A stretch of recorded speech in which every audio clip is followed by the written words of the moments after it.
चंद्रहास जी के जीवन में अब कोई नहीं है, सब छोड़ करके चले गए। मां चली गई, पिताजी चले गए, राज्य छूट गया। और अब धाई मां जिसने पाल पोस के बड़ा किया, 5 वर्ष के चंद्रहास जी को वो भी छोड़ के चली गई। सब दूर रहने लगे। चंद्रहास जी अब अपना मन कैसे लगावे? 5 वर्ष का बालक वृक्ष के नीचे बैठते हैं और वहीं बैठकर के केवल ठाकुर जी का कीर्तन करते हैं, ठाकुर जी को याद करते हैं। कृष्ण मां है, कृष्ण पिता है, कृष्ण ही मेरे सर्वस्व हैं। बैठे थे चंद्रहास जी, ध्यान लगाकर के नेत्रों से अश्रुपात हो रहा था। तभी आकाश मार्ग से नारद जी जा रहे थे। नारद जी महाराज आकाश से देखते हुए जा रहे थे। हरिदास वर्य हैं नारद जी, हरिदासों में श्रेष्ठ। नारद जी ने जैसे देखा चंद्रहास बालक को, देव तुल्य हैं, तुरंत नेत्र बंद कर दे। पूरा चंद्रहास जी का चरित्र आ गया उनके चित्त में। अरे इसके तो माता जी मर गई, पिताजी चले गए, राज्य छूट गया, सब कुछ छूट गया, धाई माँ भी चली गई, और अब ये बैठ के ठाकुर जी का चिंतन। ठाकुर जी को जानता नहीं है, केवल धाई माँ कह गई ये कृष्ण ही तुम्हारे पिता माँ है, उनके पास जाओ। उनका चिंतन कर रहा। नारद जी प्रकट हो गए सामने। चंद्रहास जी को बढ़िया सुगंधी सी आई तो नेत्र खोल करके देखा। आहा, सुंदर वीणा हाथ में लिए, देव दत्ताम मिमाम वीणाम स्वरत ब्रह्म विभूषिताम मूर्छयित्वा हरि कथाम गायमानश्चराम्य। नारद जी सामने खड़े हैं।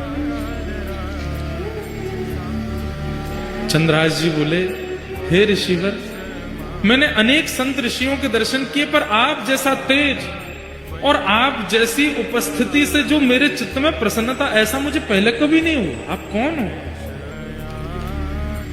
नारद जी बोले, मैं नारद हूं। ये नारद कौन है? चंद्रहास जी को क्या पता, कथा आदि तो कभी सुनी नहीं। नारद जी बड़े प्रसन्न बोले, नारद चंद्रहास, मैं परम भक्त हूं ठाकुर जी का, ठाकुर जी मुझसे बहुत प्रेम करते हैं। कौन ठाकुर जी? बोले श्री कृष्ण। श्री कृष्ण नाम सुनते ही चंद्रहास जी तो व्याकुल हो गए।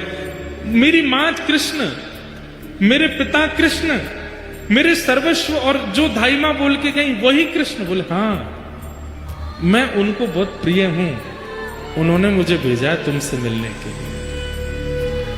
चंद्रहास जी रोने लगे, मेरे सब छोड़ के।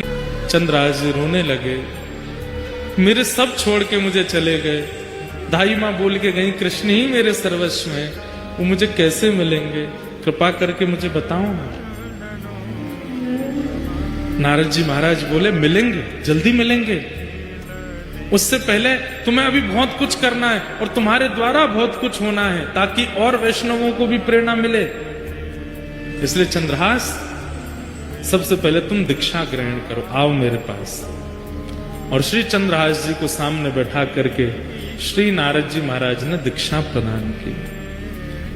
गले में कंठी माला पहनाई, सिर पर तिलक लगा दिया और कान में मंत्र कह करके कहा कि अब नित्य इस मंत्र का जाप करना है। चंद्रहास, ठाकुर जी तुमको मिलेंगे।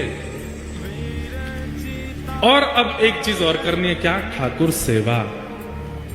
सेवा से मन की मनीलता जाती है। मैं कैसे सेवा करूंगा? मेरे पास तो ना घर है, ना मकान है, ना आसन है, ना सिंहासन है, कुछ भी नहीं है। मैं तो खुद पेड़ के नीचे रहता हूं, कोई आश्रय मुझे मिलता नहीं।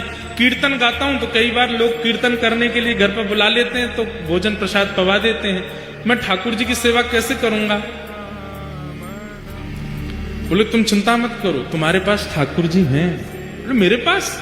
बोला हाँ। कहाँ है? वो तुम जो गोटियों से खेलते हो, कंचा, उनको लेके आओ। तो खूब सारे कंचे इकट्ठे किए थे चंद्रहास जी। पूरे दिन अकेले क्या करें, उनसे खेलते रहते थे। उन्हीं कंचों में एक बहुत सुंदर श्याम वर्ण के वो शालिग्राम जी थे, और उनको भी रखा था। नारद जी ने ढूंढ करके कंचों के बीच में शालिग्राम जी निकाले। बोले ये हैं, ये ठाकुर जी हैं। चंद्रहास, अब इन्हीं की सेवा तुमको करनी है। ये ठाकुर जी हैं, मैं तो इनसे खेलता था। तो बोले तो क्या हो गया, पता नहीं था ना तुमको? अब हम बता रहे हैं, ये ठाकुर जी हैं। शालिग्राम भगवान है। फिर शालिग्राम भगवान कौन होते हैं, कैसे होते हैं, पूरी कथा सुनाई नारद जी ने चंद्रहास जी को। कि कौन है, कैसे हैं, कहां से आए हैं, कैसे इनका प्रादुर्भाव हुआ। अभी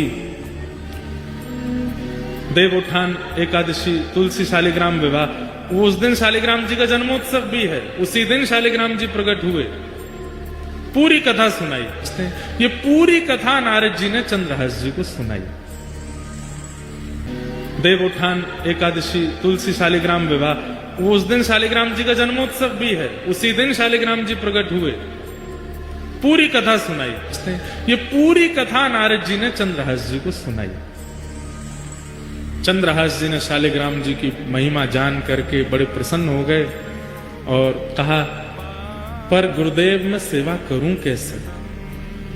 ना मुझ पर चंदन है, ना रोली है, कुछ भी तो नहीं है, ना इत्र है, ना कोई माला है, क्या कैसे करूंगा? तब नारद जी ने कहा, बोले सबसे सरल सेवा है इनकी। बोले क्या? दिखा के खाओ, धो के पी लो।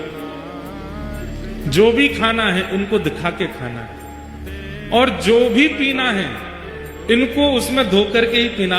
उस समय चाय आदि तो कुछ होती नहीं थी, दूध था और पानी था। बोले जब दूध पियो तो इनको धो दो, जो बचे उसको पी लो, जब जल पियो तब भी इनको धो दो, पी लो, और जो भी पाओ इनको दिखा के खाओ। अब सुनिएगा कितने सरल हैं चंद्रहास जी। चंद्रहास जी बोले मुझ पे तो जेब भी नहीं है, मैं इनको कहां लिए घूमूं? नारद जी बोले अब तुम देख लो, अब हमने तुमको सेवा बता दी है, तुमको जैसे रुचि लगे। तुम्हारे पास जब गोटी बन के खिल सकते हैं तो जैसे तुम रखोगे वैसे रह भी लेंगे। सोई चंद्रहास जी ने शालिग्राम जी मुंह में धर लिए। बोले गुरु जी ये बढ़िया है। बोले क्या? जो भी खाऊंगा इनको दिख करके ही पेट में जाएगा, जो भी पीऊंगा धुल करके ही पेट में जाएगा। आप लोग ऐसा मत करना, कहीं आप ऐसे करो। जैसे ही मुंह में शालिग्राम जी रखे, नारद जी के नेत्र सजल हो गए। वाह भैया शालिग्राम, इस ब्रह्मांड में दो ही हुए जिन्होंने मुंह में शालिग्राम रखे, या तो गोपाल जी या चंद्रहास। या तो गोपाल जी ने मुंह में ठाकुर जी रखे। अरे चंद्रहास तेरी भक्ति बहुत सुंदर है। छोटे से शालिग्राम जी को अपने मुंह में रखते हैं चंद्रहास जी। जो भी खाते हैं उस खाई हुई वस्तु को शालिग्राम जी देख लेते हैं, पा लेते हैं, मुंह में लेके वस्तु कहते हैं, हे शालिग्राम देख लो का खा रहा हूं, पा लेते हैं। जब जल पीते हैं तो शालिग्राम जी का स्पर्श होके चला जाता है। ऐसे चंद्रहास भक्त। तो धृष्ट बुद्धि जो मंत्री था उस नगर का, उसकी एक बेटी थी और एक बेटा था। बेटी का नाम था विषया। क्या नाम था? विषया। और बेटे का नाम था माधव।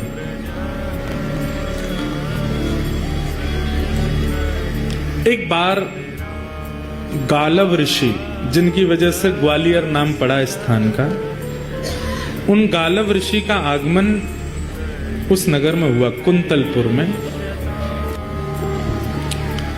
गालव ऋषि का आगमन हुआ तो मंत्री जी ने उनका खूब स्वागत सत्कार आदि किया, और सत्कार करने के बाद कहा, भगवान